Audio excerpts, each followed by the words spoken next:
Добро утро. Ден 6. 8 часа и тръгвам към Пориньо. Вчера си почивах в Туи. Малко красиво градче.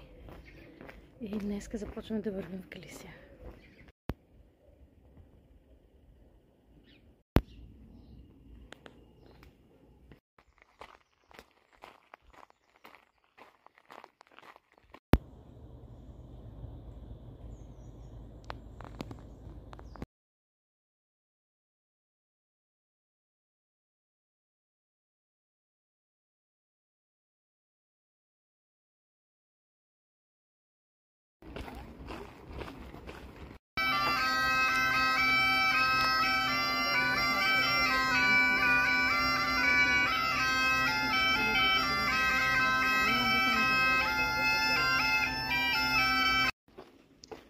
Усещането е съвсем различно, вървейки в Галисия.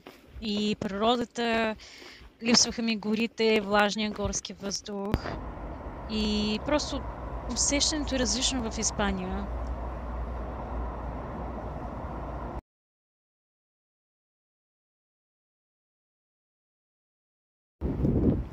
Единайсет и половина и аз пристигнах в Пориньо.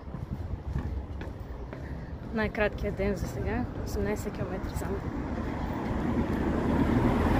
Хостелът още не е отворен, затова ще отида някъде да пия кафе или бира и да хапна.